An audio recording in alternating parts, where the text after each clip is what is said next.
No vídeo de hoje, o Bolívar vai soltar o verbo sobre o atual momento do futebol brasileiro. Será que existe uma saída para melhorar o nível dos nossos clubes e da nossa seleção? Ele vai dar sua visão sobre o que precisa mudar para o Brasil voltar ao topo do futebol mundial. Então já se inscreve no canal para não perder nenhum vídeo, porque aqui sempre tem resenha boa e papo reto sobre futebol. Bora pra resenha. Mas interessante, isso tudo também vai pelo lado econômico, né? Se o Brasil, porque o Brasil teve um tempo que nunca chegou a estar equiparado com a Europa, mas teve um tempo que a diferença era menor. Menor. Você vai saber falar o ano disso, os anos que foram menores. Imagina entre 2003, 2010, 12, por aí. Foi uma diferença um pouco menor financeira. O abismo não é... Aí é mais ou menos isso também. Quando chegar nesse ponto aí, talvez a partir do ano que vem, talvez comece de novo. Então a gente pode ser que isso facilite também ao ponto que você quer chegar nessa... Existe uma saída. É um empréstimo de um ano, né? É um empréstimo, né? E outra coisa, os clubes estão se organizando para trilhar esse caminho da SAF, né? E a gente imagina que daqui a 4 anos, se isso estiver sendo bem feito, como deve ser feito, esses clubes, que hoje em dia estão virando SAF, vão ter uma estrutura também. Eu acho que é a única forma, volto a dizer, de valorizar o nosso campeonato. Porque senão nós vamos aceitar a vida toda ser barriga de aluguel, perder nossos craques, ver eles sendo protagonistas, fortalecendo as grandes ligas do mundo e a gente batendo palma para eles lá e tudo mais. Então, eu acho que isso também traria de novo os sentimentos. Você imagina um campeonato brasileiro com o Felipe Coutinho no Vasco, com o Gabriel Jesus no Flamengo, com os grandes protagonistas que brilham no time do mundo. O tanto que o olhar do europeu obrigatoriamente estaria vendo por aqui. Você saberia que, olha, em 2016 eu tenho que estar emprestado para o Mas você imagina o Paris Saint-Germain que investiu milhões e milhões no Neymar? Vai emprestar mas na hora da renovação, é o agente dele e o próprio atleta falou assim, olha, agora a regra do Brasil é assim. Eu tenho interesse em servir a minha seleção. É valorizar a nossa seleção, valorizar a camisa amarela. Aquele negócio, o que o All Blacks fez é justamente isso. Falou assim, olha, nós somos bons mesmo, nós somos os melhores do mundo, porque a gente tem os nossos grandes artistas aqui. E trazer de novo, volto a dizer, esse estilo de jogo, a identidade de jogo. É um ano só. Existe outra saída para o futebol brasileiro? Além Eu dessa? acho que existem algumas. Agora passa realmente pela gestão dos nossos campeonatos e dos nossos clubes. Né? Não dá para essas dívidas ficarem rolando o tempo todo, para vocês terem ideia. Eu trabalhei no Toulouse, na diretoria de futebol do Toulouse Futebol Clube, a convite do João François Sucas, que é o presidente delegado. Ei, já se inscreveu no canal? Tá esperando o quê? Clica aí e não esquece de deixar seu comentário. Quero saber o que você tá achando. É o presidente delegado, é o CEO, né? É o dono da grana, que era o Olivier Sabran. Agora, recentemente, o Toulouse foi vendido por um grupo americano chamado Redbird. Mas uma das coisas que eu aprendi ali é o seguinte: todo o dinheiro apurado com a venda de atleta, ele nem entra ali. Aquele dinheiro é para ser reinvestido por outro atleta. Vocês veem, o Neymar, quando foi vendido por 222 milhões, foi vendido não, quando eles pagaram a multa, os caras já estavam pegando o dinheiro no Felipe Coutinho, porque eles precisam desse artista do espetáculo. Eles sabem o quanto que é importante isso pro espetáculo. Por isso foi tão importante, eu falei na época, quando o Hulk veio, para o nosso futebol. Para o futebol brasileiro, de uma maneira geral, é importante ter esses artistas. É isso que valoriza os nossos campeonatos.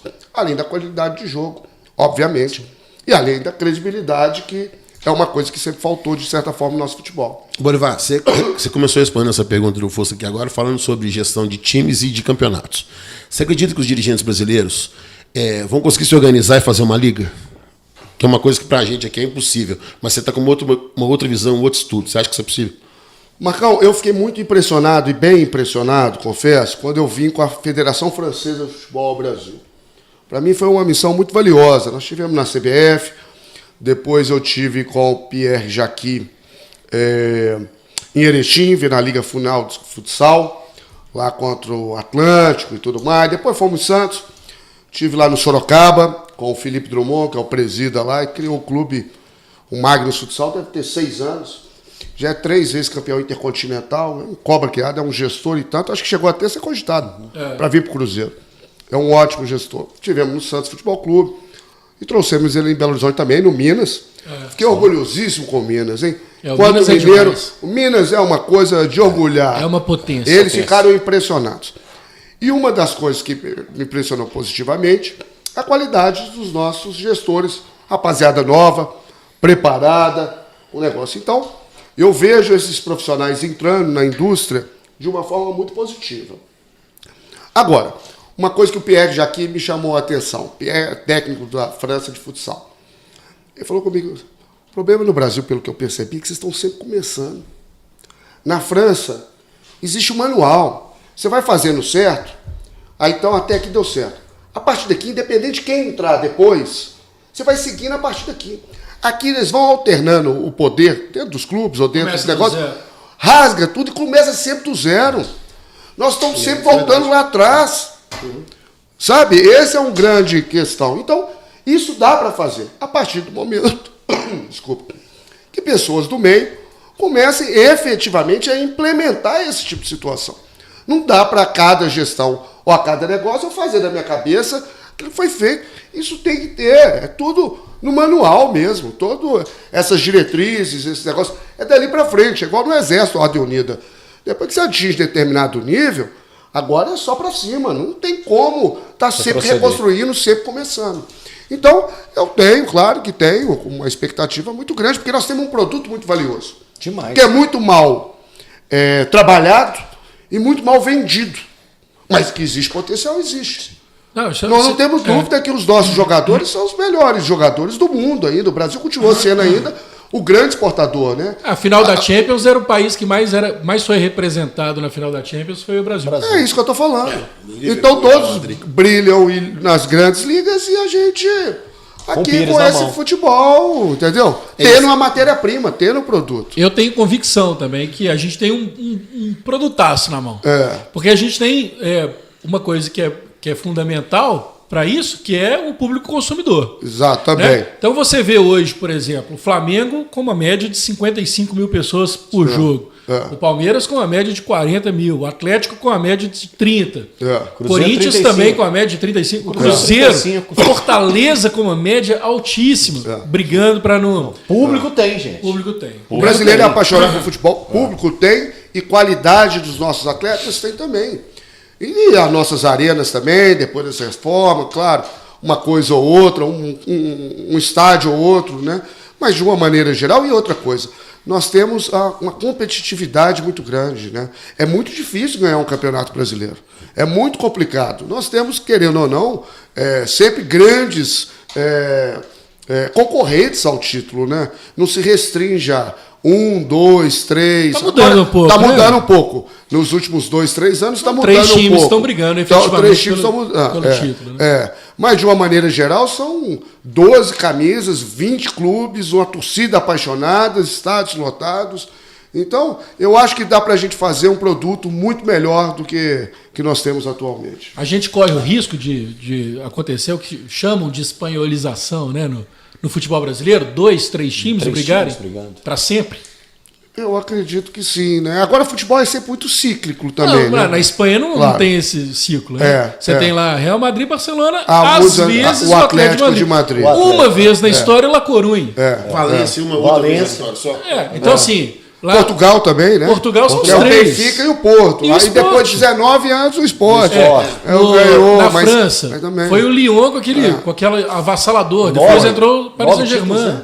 7. Né? Depois o Paris Saint-Germain. Exato. Vamos lá.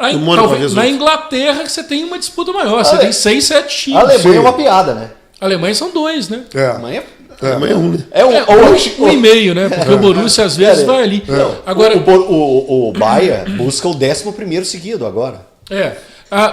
Na Inglaterra, que é o case de maior sucesso no mundo, e talvez até por isso também, né? Você tem lá 6, 7 times que podem ser campeões no fim do Então, e lá campeonato. É interessante que as cotas de TV elas são muito bem divididas, né? Sim. Você falou, e o melhor exemplo que você deu foi que a divisão de cota é muito bem apurada.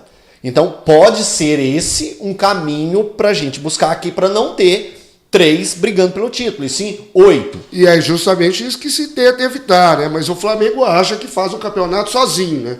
Porque é justamente isso, essa divisão de cotas mais, vamos dizer assim, saudáveis, mais saudável, menos desproporcional, isso fomenta para que haja um equilíbrio. O campeonato, o interessante é que ele seja equilibrado justamente para não ter... Até para o time mais forte.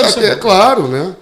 Outro dia estavam falando lá, fazendo uma comparação entre Flamengo e Fluminense. Eu acho que foi com o Fluminense. Que era impossível qualquer competição um time ganhar uma cota 10 vezes maior do que o rival da cidade. Que é um time grande também, o Fluminense, tradicional, com muita torcida. Então, e o Flamengo ganhando 10 vezes mais de cota do que a janela do Flamengo, a janela atual agora, que foi fechada hoje que dia? Que foi fechada ontem, dia 16. 16, isso, que foi fechado. Também conhecido para você que está nos vendo agora, também conhecido como anteontem. Anteontem, isso. O Flamengo gastou 87 milhões. Mas sabe o que eu acho? Aqui 87, gente. Aqui o Bolivar... Tem clube que não tem isso no ano.